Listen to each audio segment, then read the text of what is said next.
जय जय श्री हरि। कार्तिक महात्म्य 24वां अध्याय। पृथु बोले, कृष्णावेणी के तट से शिव और विष्णु के गणों ने वैश्य के शरीर से कलहा निकाली। आपने उनको बचाया। ये उन नदियों के प्रभाव से हुआ अथवा उस क्षेत्र की महिमा के कारण। हे धर्मज्ञ, इसमें हमको बड़ा संदेह है, हमसे कहो। नारद जी बोले, कृष्णा साक्षात कृष्ण का शरीर है और वेणी शिव जी का स्वरूप है। इनके प्रभाव को चतुर्भुज ब्रह्मा भी नहीं कह सकता, तो भी उनकी उत्पत्ति को मैं कहूंगा। उसको सुने। पहले चक्षुषा मनवंतर में ब्रह्मा जी ने रमणीक सहयादि के शिखर पर यज्ञ करना चाहा था।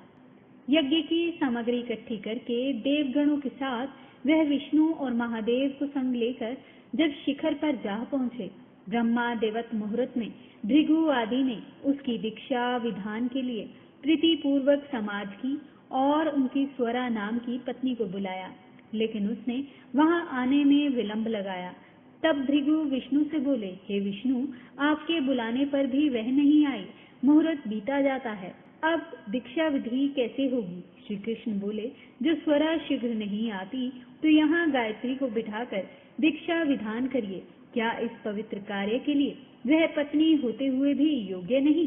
नारद जी बोले, रुद्र ने विष्णु के वचन को मान लिया और गायत्री को ब्रह्मा के दक्षिण भाग में बैठाकर दीक्षा विधि प्रारंभ करा दी। जितनी देर में मुनीश्वरों ने दीक्षा विधि पूरी की, इतने समय में यज्ञ स्थल पर स्वरा आ गई और गायत्री को ब्रह्मा के संग दीक्षा की हुई देखकर सौतपने के ईर्ष्या भाव से क्रोध कर बोली, जहाँ अपूज्यों का पूजन होता है, जो पूज्यों का पूजन नहीं होता है, वहाँ दुर्भिक्ष, मरण और भव्य ये तीन फल होते हैं। और दक्षिण भाग में जो वह मेरे आसन पर बैठी है, वह अदृश्य और गुप्त रूप वाणी नदी होएगी। और हे कृष्ण, मेरे आसन पर मुझसे छोटी को तुमने बैठा दिया, सो तुम भी जड़कर बनकर नदी होगे। उसके ऐसे शापों को सुनकर क्रोध के मारे कांपते हुए होठों से देवताओं के रोकने पर भी गायत्री बोली, ब्रह्मा जी, तेरी भांति मेरे भी पति हैं, तैने मुझे वृथा श्राप दिया, इससे तू भी नदी हो। नारद जी बोले, फिर बीज विष्णु सब देवता हाहाकार दंडवत करके स्वरा से प्रार्थना करने लगे, हे देवी, अब जो हम ब्रह्मादिक सब देवों को तुमने शाप दिया, जिससे हम सब जड़भूत नदी बन जाएंगे, ये तीनों लोग नष्ट हो जाएंगे। ये शाप तुमने बिना विचारे दे दिया है, अतः इन्हें लौटाना चाहिए। स्वरा बोली, हे देवताओं, तुमने यज्ञ के प्रारंभ में गणेश जी का पूजन नहीं किया था, इससे मेरे क्रोध से ये विघ्न निसंदेह पैदा हुआ। मेरा यह वचन निश्चय है, झूठा नहीं है। इससे अपने अंशों के जड़भूत होकर तुम सब नदी हो और हम दोनों सौत भी अपने अंशों से नदियां बन पश्चिम की तरह बहेंगी।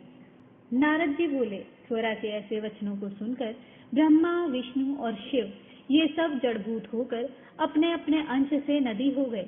वहीं विष्णु कृष्णा नदी, शिव वेणी और ब्रह्मा खकुदमी नदी हुए। अन्य देवता भी अपने अपने अंशों को जड़ करके सहचल के शिखरों से नदी होकर अलग अलग बहने लगे। पूर्व वाहिनी नदियां देवताओं से तथा पश्चिम वाहिनी हजारों नदियां उनकी स्त्रियों के अंशों से उत्पन्न हुई। गायत्री और स्वरा पश्चिम वाहिनी नदियां सावित्री नाम से प्रसिद्ध हुई। ब्रह्मा ने उस यज्ञ में विष्णु और शिव इन दोनों की स्थापना की, जो महाबल और अतिबल नामक देवता हुए।